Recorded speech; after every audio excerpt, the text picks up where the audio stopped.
you'll be able to make light, fluffy, scrambled eggs. You're going to be able to manipulate your brain into tricking it to making the eggs taste better. It's a fascinating concept. You can use it all over the place, and eggs are one of the best places to demonstrate it. Without further ado, we're going to start touching our ingredients and cooking. So I've got 2 bowls here, a bunch of eggs. I'm going to put 2 eggs into each of these bowls.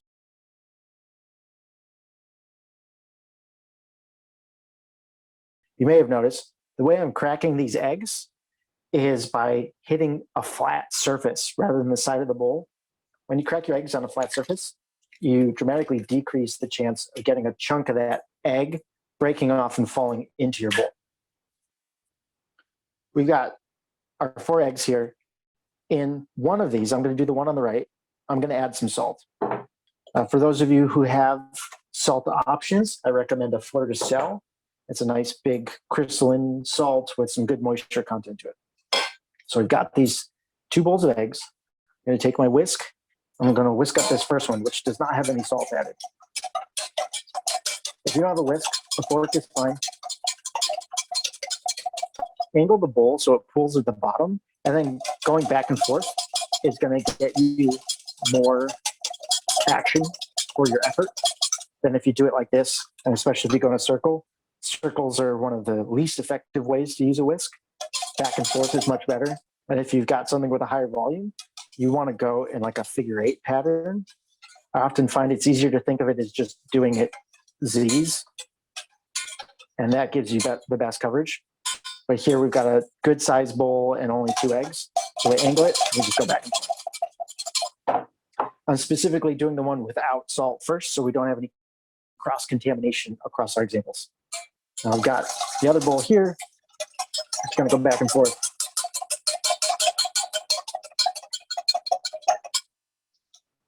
Okay.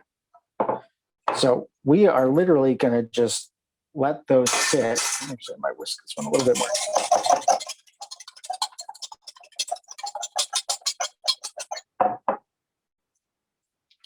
Okay, I'm going to let those sit now. I've got a timer. You don't need to worry about the timing. Your eggs likely came from the same exact source. All we did here was add salt to this one. And do you see the color difference here? They sat for 15 minutes. What we're doing here is we're allowing some chemical reactions to happen. We're breaking down some proteins a little bit. And this is the thing that's going to trick our brain into liking these eggs even more. Did I say that right? Liking these eggs even more. Because the human brain will interpret this darker color as a richer flavor, especially in eggs. So when we cook these eggs up, and we'll cook them up in just a sec, we can add salt to these. We're not going to let the salt sit in there. When you cook these up and put them side by side on a plate, these eggs, when you eat them, your brain will make you interpret them as more delicious because your brain can't help it. It's the same reason restaurants put a ton of effort into plating your food and doing it so it looks attractive. Because the more attractive the serving vessel, the more your brain will interpret higher quality flavor. If you don't have time, it's fine. Add salt and it'll still taste pretty good. But if you want it to really taste good, add a bunch of salt and give it 15 minutes. And we're going to just start preheating our pan on the oven. We want this to be a pretty low temperature because we don't want those proteins to get so tight it squeezes all the water out and it evaporates when it hits the pan. While that's heating up, and now's a good time to get a little butter out of the fridge as well. So throw this over here. While that butter's melting, you can add some salt and some pepper to the second thing of eggs that didn't have the salt before. Just get a little bit in here. Crack some pepper into both of these. Because I'm going to be eating these later and I want them to taste good. And hopefully, Jim, Lisa's making you eggs that'll taste good.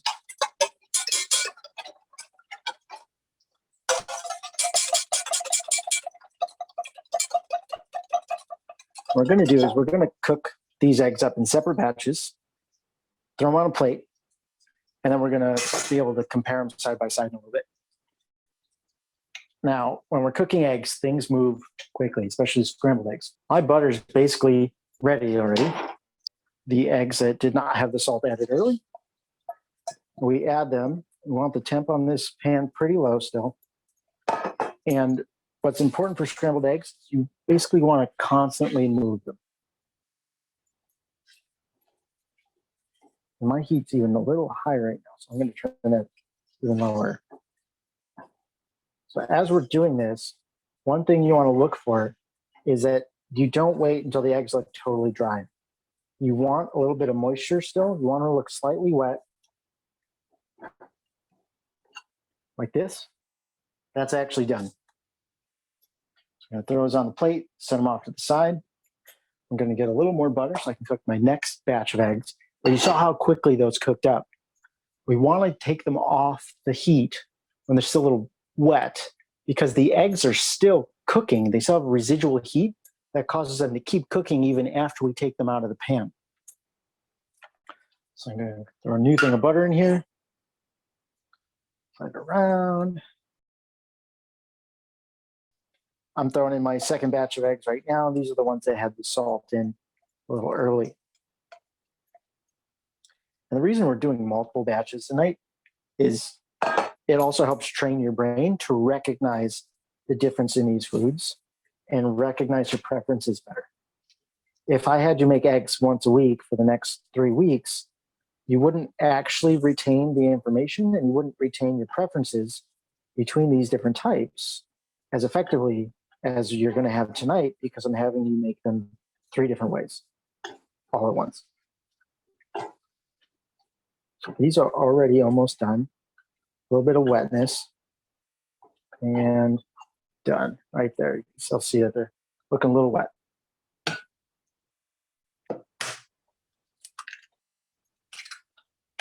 All right. Add a little salt in here. Might as well add a little pepper right now. And then there's 2 sort of surprise ingredients here. First one is our starch. So you can use cornstarch, you can use potato starch, you can use tapioca starch. I prefer tapioca starch. Tapioca starch and potato starch are the better options of the 2 for a couple of reasons. First, these starches activate at lower temperatures. So you can actually cook your eggs at a lower temperature and still get the benefit compared to a cornstarch. Second, these starches are significantly healthier for you than cornstarch. Corn is actually an ingredient you pretty much want to take out of your diet entirely. Now with our starch, we're using about half a teaspoon. I like to eyeball this. Whenever you're cooking, eyeballing is actually best, partially because your volume of food is going to change, but also because the less you have to reference a specific measuring size, the more you also enjoy cooking. The more you depend on a recipe, the more you depend on very specific volumes, other than with baking where it's a little more like chemistry than cooking. The more you depend on those things, the less you actually enjoy baking. So one of the things I try to do very frequently in these calls is encourage you to not use a measuring utensil. I didn't tell you how much salt to put in. I didn't tell you how much pepper to put in. I said, add some salt, add some pepper. And if you eat the eggs later and it doesn't seem like they have enough salt or pepper, add some more. Because it's your food, you get to do that. So with the tapioca starch, which is what I'm doing, but it's going to be about the same volume for each. I'm just scooping it out with my fingers. That's about half a teaspoon. When starch gets all over your fingers, so just wipe it off with a towel. I'm going to use our whisk and just whisk it all up so the starch is evenly mixed, nice and homogenous. If the starch will clump a tiny bit, so just make sure you get it. And again, all you got is a fork, so totally. Whisk, just get more air into the mix and make it happen a little quicker. So that's one part of this different process that we're doing. The other part is we're actually going to use a tablespoon of butter. And we chop this into little tiny cubes and we throw it into the eggs shortly before we cook them. And we want cold butter when we do this because what it creates is these little cold pockets of fat in our eggs that cause pockets of eggs to cook at a different rate than the rest of our eggs. And that helps make sure we don't overcook our eggs. It adds a little extra flavor because of the fats. And it gives us a little more moisture coming from the butter as well. And that moisture is held on even better because of the starch. Now, if you tried doing this with just adding the butter, but you didn't have the starch, you get an egg that is a little watery rather than nice and moist. So the starch helps with that. And if it's a healthy starch, then you don't have to worry about it like causing internal gut damage or something to your body. So we just want to cut little cubes of butter. And we want to cut them fairly small. If you don't feel like cutting butter one day and you still want to benefit from this process, you can literally just throw this in a blender and blend the butter in with the rest of the ingredients, with the eggs and the salt and pepper. So my butter is actually probably a little warm. I think it'll still illustrate the purpose just fine. We're just mixing that again with either your fork or your whisk. You don't need the butter to break down. It's still going to be in chunks. So you don't have to whisk so hard that you don't see the butter anymore. I just want to mix it a little. Just like that. You could probably still see like there's chunks of butter in there. Right over on the side there. So you just want it fairly homogenous. Now I'm going to start heating the pan on the oven again. I'm going to drop a little butter in there so that we've got a surface to help transmit the heat.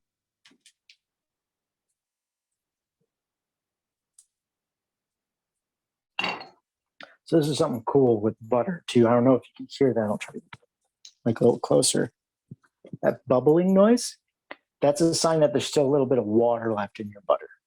And so it's burning off the water. It's evaporating that water. When you start to hear that bubbling subside, it means your butter has little to no water left. Because butter, by law, has to be at least 80% butterfat. Then the rest of it is either water or milk proteins. Not much in terms of milk proteins, like 2 to 3% maybe.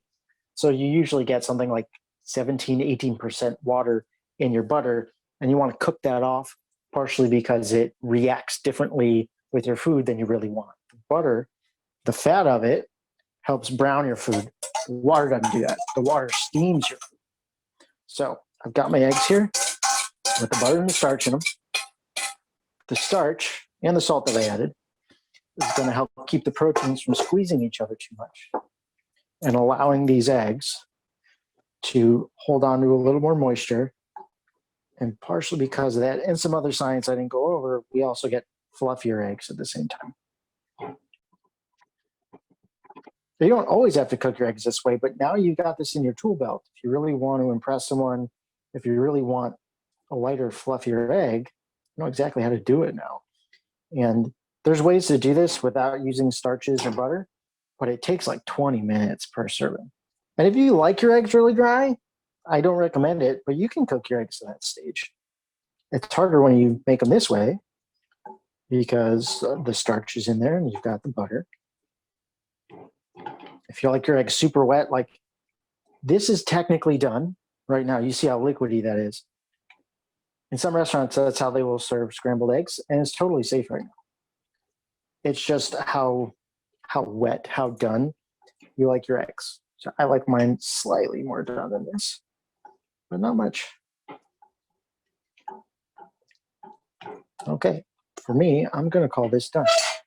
You can see still super soft. There's still a good amount of moisture content to this. I'm going to throw this on my plate next to the other two sets of eggs. So it might be a little hard to tell on the camera, but this first section here is the eggs we didn't pre-salt. I put salt and pepper in them after we let them sit for a while. The section here is the eggs we let sit with salt for 15 minutes. You can see a little bit in the camera. It's hard because the camera only picks up so much color. And these eggs were pasture-raised, so they had darker yolks already. If you had a really low quality egg, the difference in the yolk color would be very stark. But these were already pretty healthy eggs with good fat content, so they were fairly yellow. So this one's got a slightly darker color to it. And over here, these ones, again, we didn't let the salt sit in these for 15 minutes. We salted it, we peppered it, we added butter and starch, and went for it right away. Actually, I don't know why I'm not just holding this up.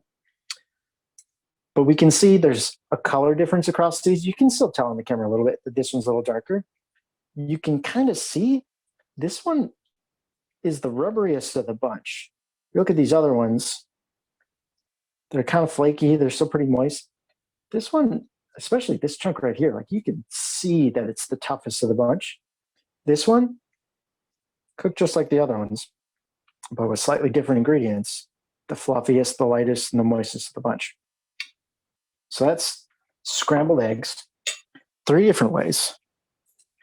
You now know you could just cook them straight, and you know when to take them out of the pan when they still look a little wet. You don't want to heat the pan up too much, and you don't want to just let them sit too long. That's going to help just standard eggs taste better. You can pre-salt them, play around with how your brain interprets food, and then still cook them the same way. Or you could add a little bit of starch, add some butter, then cook them and get these really beautiful fluffy eggs. And if you want to take it one step further, add the salt to those about 15 minutes before you're going to cook them.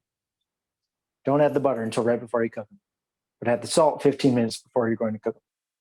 Let that color come out.